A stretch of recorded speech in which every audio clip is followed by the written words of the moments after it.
Hola, ¿cómo están? Bienvenidos, bienvenidas a la charla profunda número 75, en donde hoy vamos a hablar del disfrute y de, pues, atrevernos a disfrutar, porque uno pensaría que es algo como muy sencillo y no lo es tanto. Generalmente estamos algo bloqueados en este tema. Antes que nada, gracias a ti que estás escuchando la charla, gracias por compartirla, gracias por pasársela a las personas que creas que este tipo de trabajo de profundización les pueda servir. Te lo agradezco y pues aquí seguimos en Spotify, en YouTube, Facebook e Instagram. Y bueno, en TikTok en los videos cortos. Ok, pues entremos en materia.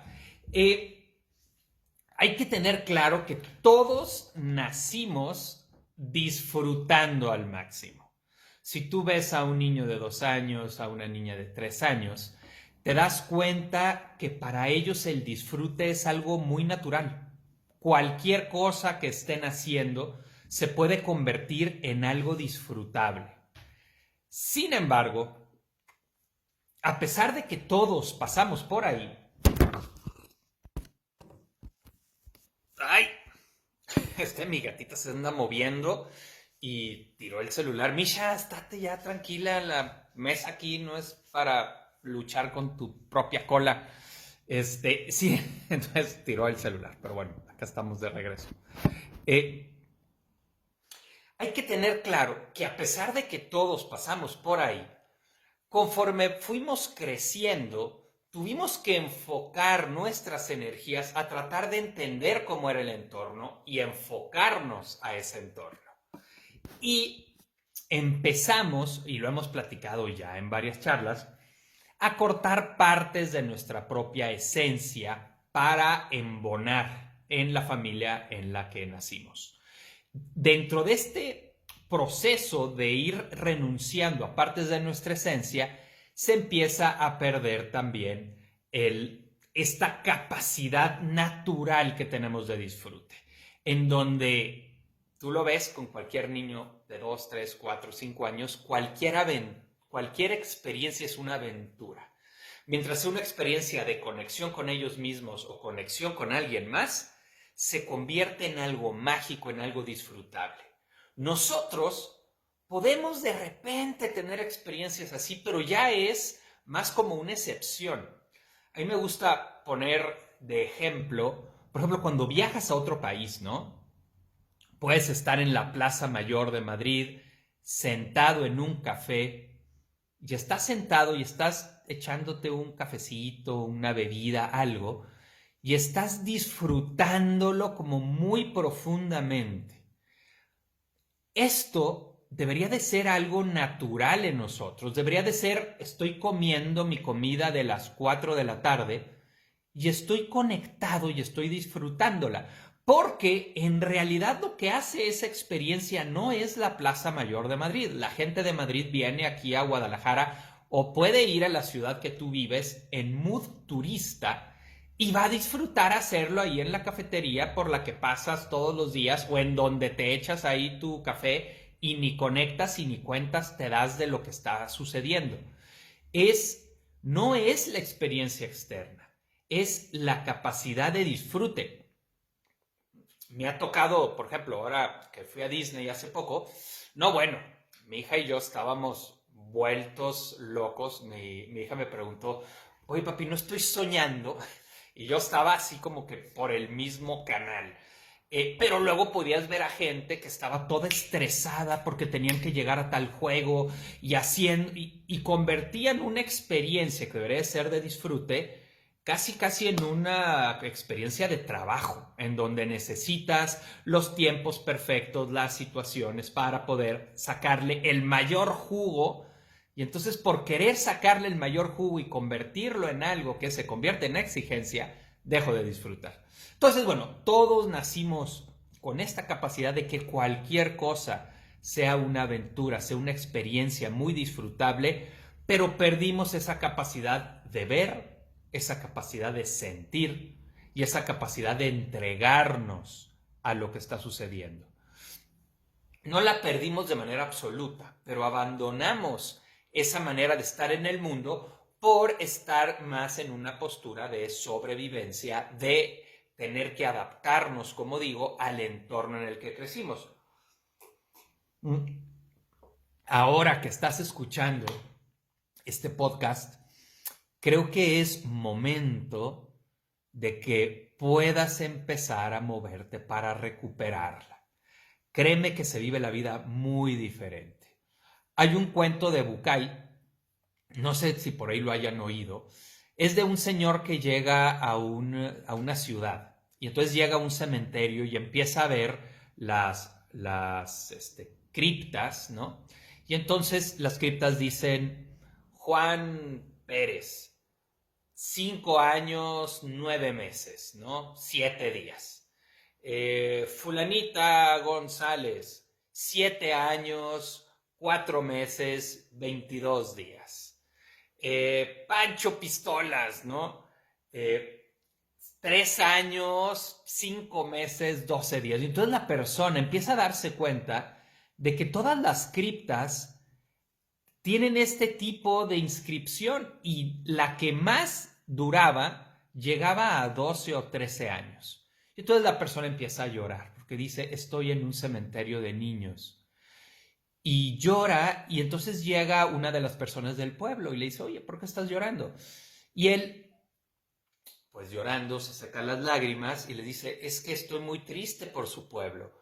¿Cuál es la maldición de este pueblo en donde la gente, en donde mueren tantos niños, en donde muere la gente tan pequeña? La persona sonríe un poco y dice, no es eso. Lo que pasa es que nosotros tenemos costumbre de que a partir que la persona cumple 15 años, me parece que era, empieza a anotar en un cuaderno los momentos que en donde realmente vibra la persona.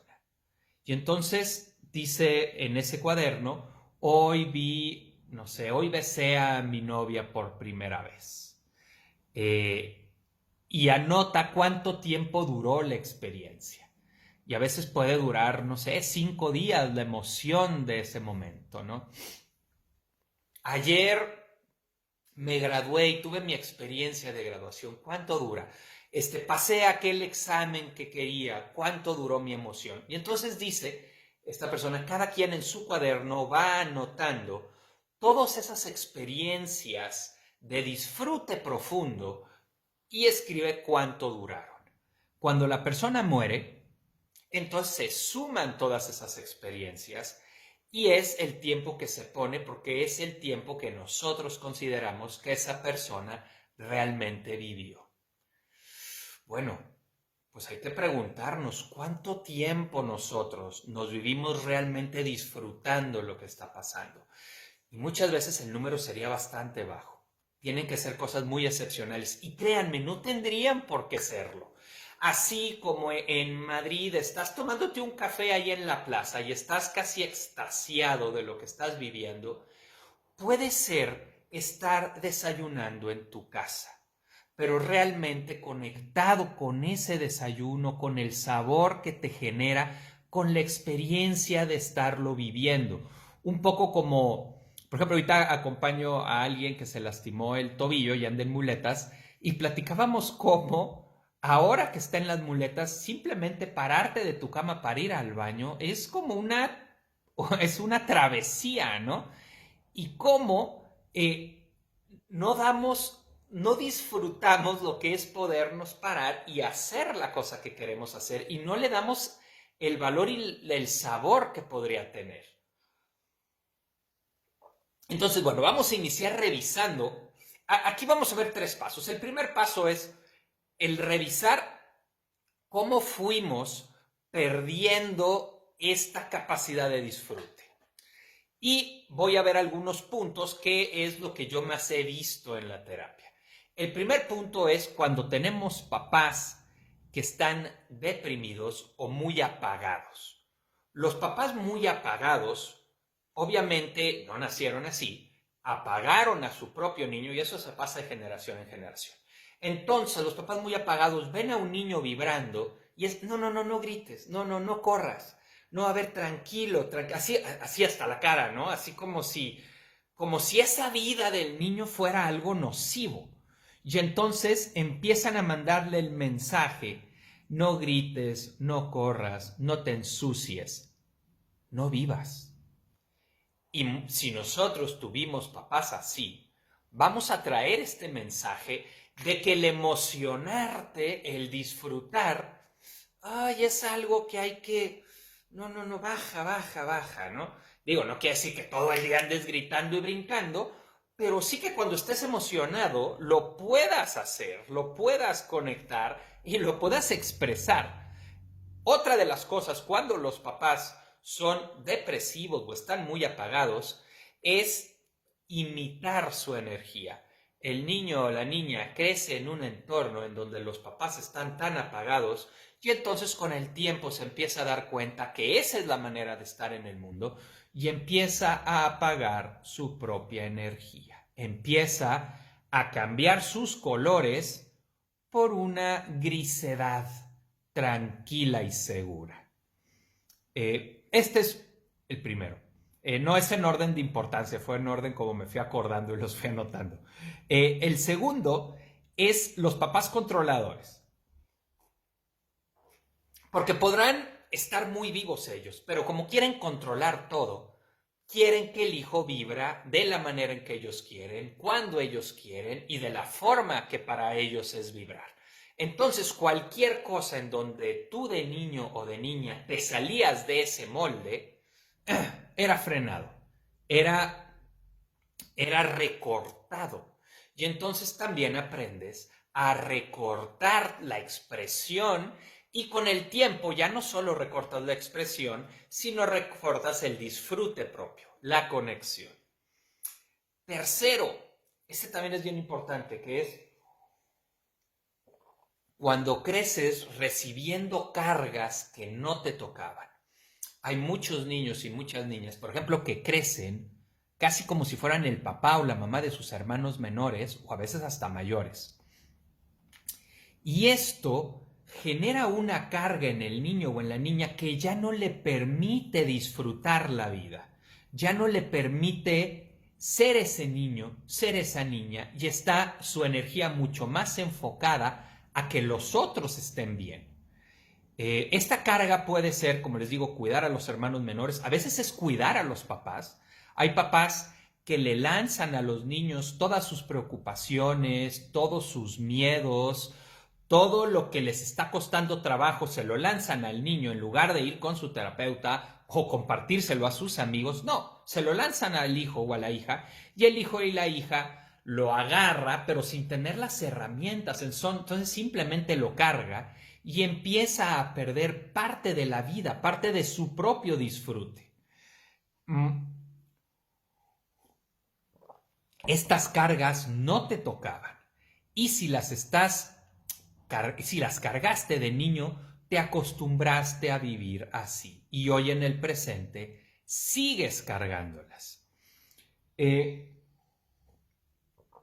Tercero, algunas veces algún hermano o alguien en la familia ya tenía el personaje de ser la persona que disfruta. Y entonces, sobre todo en las familias que son muy de etiquetas, ese personaje ya estaba ocupado. Y entonces, a lo mejor esta persona disfrutaba hasta acá, y a lo mejor tú disfrutabas hasta acá, pero como no era visto y no era reconocido, es la otra persona la que ocupa ese espacio, y tú empiezas poco a poco a darte cuenta que esto no es visto, no es valorado hasta donde tú llegabas, y empiezas a desaparecerlo. Y entonces, no es que tú no fueras alegre, pero tu hermano el alegre era el que se quedó con la capacidad de poder experimentar todo eso y tú fuiste renunciando y fuiste construyendo otra manera de estar en el mundo que ya no podía contemplar eso, aunque sí formaba parte de ti. Me explico, hay que tener cuidado con esto porque hay muchas familias que etiquetan a los hermanos y esa etiqueta ya queda como que ya queda utilizada y tú ya no puedes tomar eso. Si el otro era el deportista o era el listo, pues tú ya no puedes ser el deportista y el listo, porque ese espacio ya está tomado. Y abandonas esas partes tuyas que también estaban en ti y también podías vivirlas y tenerlas contigo. Otro de los puntos por los cuales pudiste ir perdiendo esta capacidad de disfrute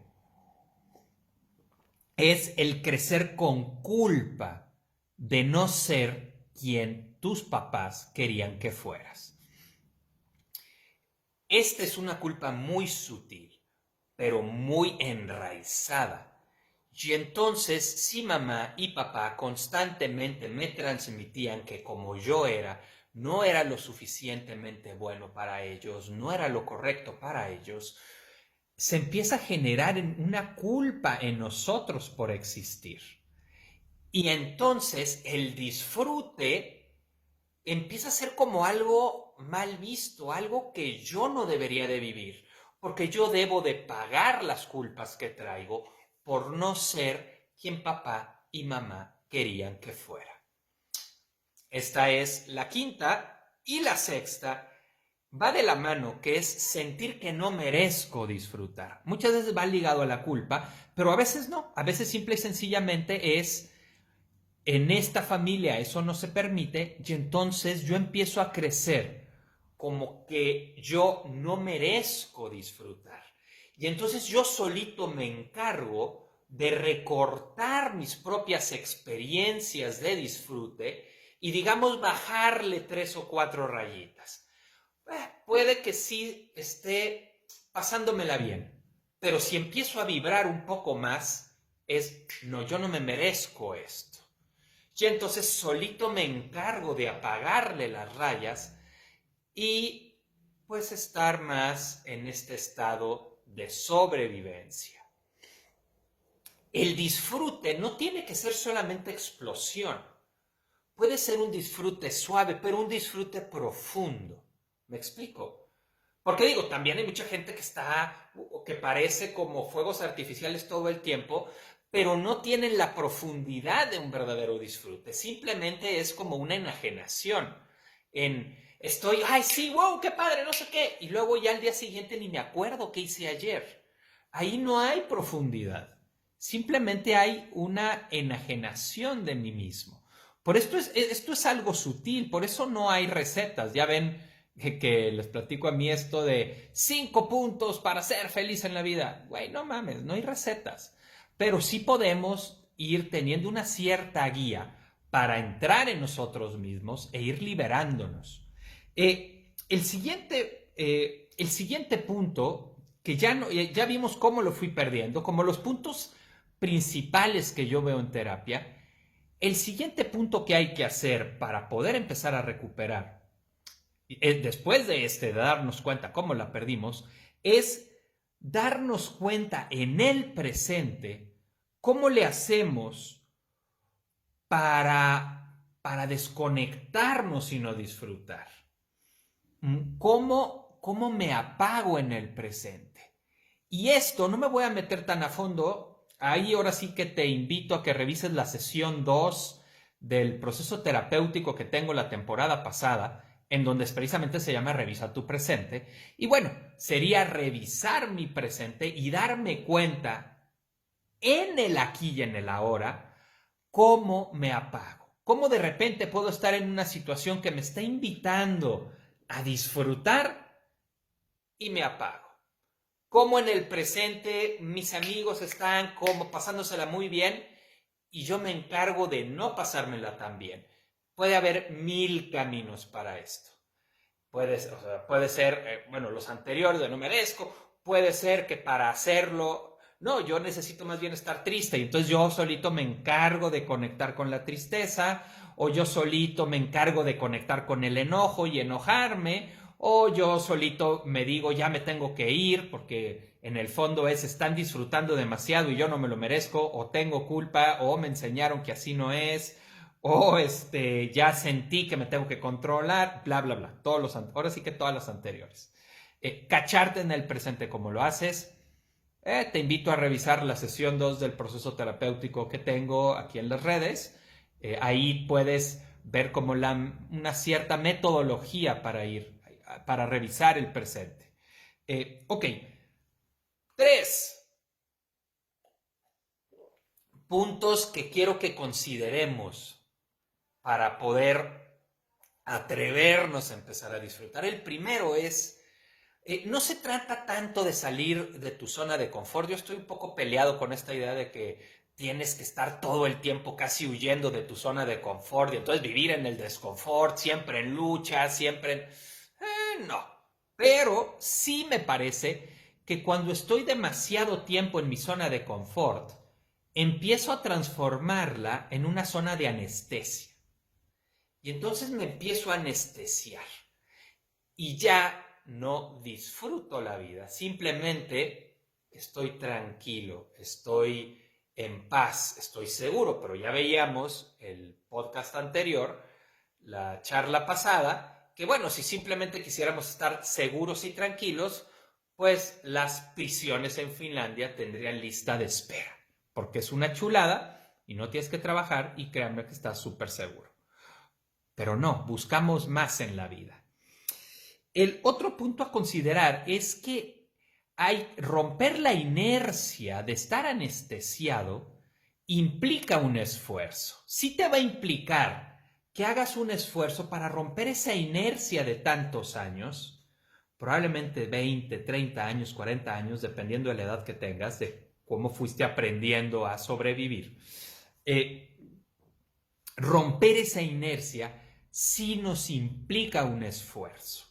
Y entonces el decir, ok, va, sí voy a salir con mis amigos, o sí los voy a buscar, o sí voy a respirar y tomarme una pausa para comerme esto que me estoy comiendo que está tan rico. O sí voy a conectar con la persona que tengo enfrente y que estamos platicando. O sí voy a salirme a caminar oyendo música que me gusta y voy a enfocarme en las cosas que vea y voy a sentir el sol en mi piel y voy a sentir el calorcito. Bueno, a mí que me gusta el calor, pero a los que no les gusta el calor, voy a sentir el aire fresco, el aire fresco en mi cara. Sí implica un esfuerzo y hay que hacerlo. No va a ser en automático nada más por oír la charla. Vas a necesitar hacer un esfuerzo para empezar a cambiar esta inercia de tantos años. Otra de las cosas que hay que hacer es discernir tus deseos. Fíjense, tenemos, ya lo hablábamos hace creo que 3 charlas, una sociedad muy capitalista, en donde ya también el disfrute se ha ligado a comprar. Y entonces es esta típica, ¿no? Para eso trabajo, ni modo que no, y ahí me compro cosas que después me genero mucho displacer porque ya ando ahorcándome y teniendo que pagar la tarjeta de crédito que ya se subió de más, ya no tengo dinero para no sé qué cosas que en realidad eran importantes. No. Disfrutar no es necesariamente comprar. A veces sí es, me voy a dar este gusto y me permito disfrutar este gusto. Pero no es en esta lógica de disfruto comprando.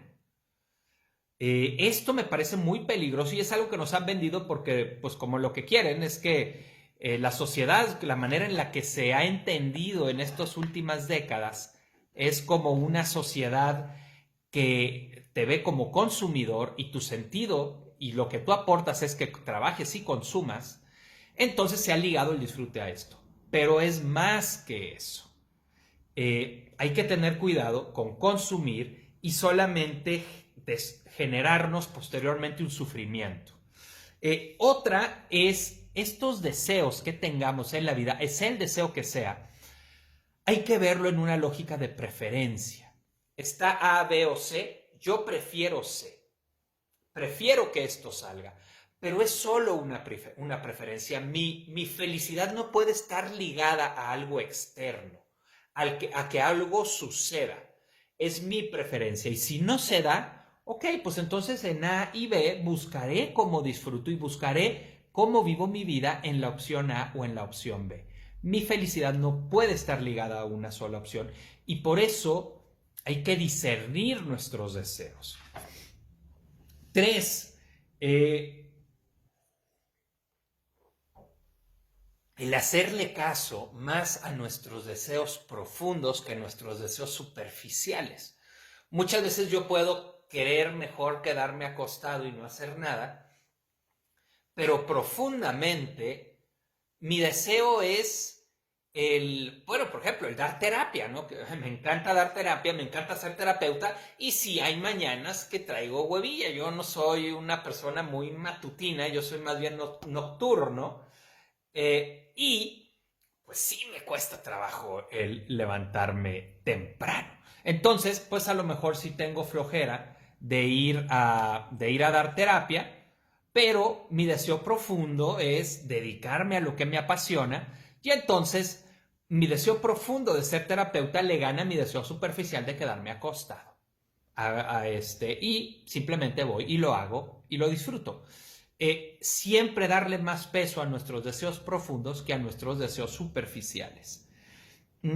Otra cosa importante, en un proceso terapéutico, nosotros vamos pasando de la vulnerabilidad y el miedo, en donde sobrevivimos en la infancia y que luego nos seguimos viviendo a los 20, 30, 40 años todavía así, desde la vulnerabilidad y el miedo.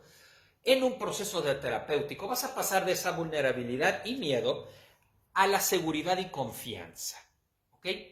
Y mucha gente, cuando llega a esta seguridad y confianza, abandona ya el proceso de terapia. Y puede ser, pero algunas veces la persona no aprendió a disfrutar la vida. Y entonces, en realidad, un proceso terapéutico tiene 3 grandes fases: pasar de la vulnerabilidad y el miedo a la seguridad y confianza. Después, pasar de la seguridad y confianza al disfrute, a una vida de colores, una vida de formas, una vida de experiencias, una vida que cuando nos muramos podamos decir: ¡ay, qué chingón estuvo mi vida! Pues bueno, ya es momento de irme, pero le saqué jugo. Y no morirme y decir: chingales, no viví, cabrón, por estar tan enfocado en solamente sobrevivir. Ok, entonces la invitación ahorita es que hagas estos pasos, que vayas moviéndote, primero revisando cómo fuiste perdiendo, porque ahí está, tú naciste disfrutando. Por apagado que te vivas, por apagada que te vivas, esa experiencia está en ti porque naciste así. Revisar cómo se fue apagando, revisar tu presente y darte cuenta en el presente cómo lo haces, y checar estos otros puntos, que te implican un esfuerzo para volver a conectar con el niño que fuiste, con la niña que fuiste, y recuperar esta capacidad de disfrute en la vida. Ok, paramos aquí la charla. Un abrazo con mucho cariño a todos y a todas. Ahí, gracias por sus comentarios en Facebook, en Instagram, en YouTube, en Spotify no se puede comentar, pero bueno, ahí leo sus comentarios. Gracias. Ahí váyanme compartiendo qué les parece, qué les mueve, qué temas les gustaría. Y nos vemos el próximo fin de semana. Y bueno, el lunes nos vemos mañana, ¿sí? Con una frase corta en Facebook y en Instagram. Miércoles con un video corto, ahí en todos lados. Y otra vez el próximo fin de semana con el siguiente tema que vayamos a trabajar. Abrazo con cariño. Nos vemos la próxima semana. Chao.